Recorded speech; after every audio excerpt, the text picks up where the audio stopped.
Berkat damai sejahtera Tuhan turun ke atas kita semua. Amin. Sungguh Tuhan teramat baik. Amin. Dalam kebaikannya Tuhan sudah membangunkan kita kembali di hari ini, Kamis 27 Juli tahun 2023. Kita pasti akan diberkati di sepanjang hari ini.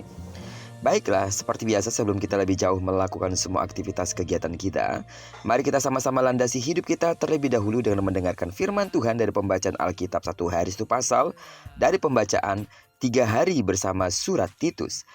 Dan hari ini kita telah berada di penghujung kitab Titus, tepatnya Titus pasal yang ketiga, ayat yang pertama sampai dengan ayat yang ke-15. Terima kasih atas ketaatan dan kesetiaan dari seluruh sidang jemaat Tuhan saudara dimanapun berada yang telah mengikuti program pembacaan Alkitab 1 hari 1 pasal ini. Tuhan akan terus memberkati saudara. Terlebih setelah 3 hari, kita banyak menerima pengajaran peneguhan janji-janji Tuhan melalui firman-Nya dalam kitab Titus ini. Dan tentunya kita semakin kuat, dewasa di dalam Tuhan, dan siap terus untuk diberkati Tuhan. Amin. Baiklah, judul renungan kita di akhir kitab Titus ini adalah berusaha untuk tunduk dan taat. Sebagai pengantar renungan ini saya akan coba bacakan untuk kita ayat yang pertama sampai dengan ayat yang kedua dengan judul perikop pesan-pesan penutup. Ingatkanlah mereka supaya mereka tunduk pada pemerintah dan orang-orang yang berkuasa, taat dan siap untuk melakukan setiap pekerjaan yang baik. Janganlah mereka memfitnah, janganlah mereka bertengkar, hendaklah mereka selalu ramah dan bersikap lemah lembut terhadap semua orang. Untuk mengakhiri suratnya, Rasul Paulus meminta Titus agar mengingatkan jemaat bukan hanya untuk tunduk pada pemerintah tetapi juga untuk senantiasa berbuat baik dan bersikap lemah lembut terhadap semua orang. Tugas Titus bukan tanggung jawab yang mudah untuk dilakukan.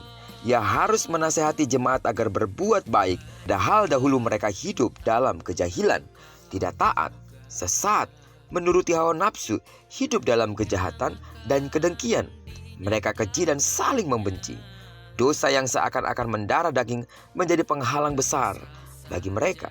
Tetapi Paulus kembali mengingatkan akan kemurahan dan kasih Allah, bahwa manusia telah diselamatkan Allah melalui Yesus Kristus. Tentu itu semua bukan karena perbuatan baik kita, tetapi karena rahmat-Nya. Itulah yang membersihkan dan memperbaharui diri kita sehingga kita dilayakkan untuk menerima hidup yang kekal. Itulah mengapa orang percaya harus berpegang teguh pada Injil dan berusaha berbuat baik dan tidak lagi mencari pertengkaran yang sia-sia. Hal yang dapat kita renungkan dari pesan-pesan penutup ini, bagaimana dengan kita di zaman sekarang? Pemerintah membuat peraturan agar masyarakat hidup teratur, betul? Tetapi tak jarang kita sebagai anggota masyarakat mengajukan syarat sebelum mengikuti peraturan yang ada. Mungkin kita baru mau patuh apabila ada keuntungan atau si pembuat peraturan terbukti menaatinya. Barangkali kita mulai menyepelekan peraturan pemerintah dan berdebat kusir. Padahal kepatuhan seharusnya mutlak dilakukan oleh setiap orang percaya. Satu-satunya pengecualian adalah bila peraturan pemerintah bertentangan dengan ajaran Alkitab, karena kita harus lebih taat kepada Allah daripada manusia. Betul?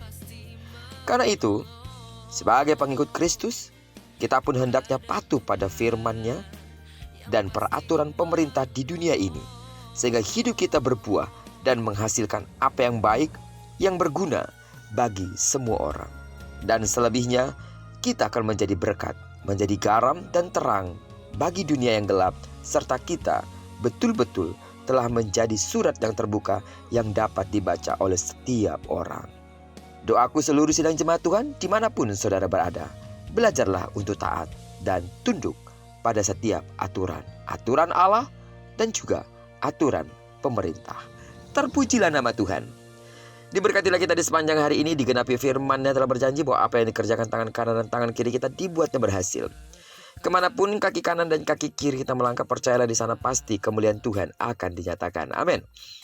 Jika bersatu musuh datang menyerang engkau, tapi karena kekuatan Allah ada padamu, maka musuhmu akan lalu daripadamu.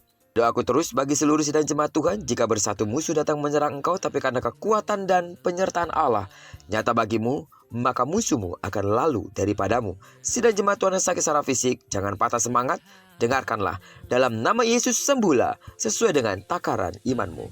Diberkatilah kita bersama dengan orang-orang yang kita kasihi, serta bersama dengan orang-orang yang kita cintai dimanapun mereka berada. Terpujilah nama Tuhan. Shalom Aleihim. Berkat damai sejahtera Tuhan turun ke atas kita semua. Amin.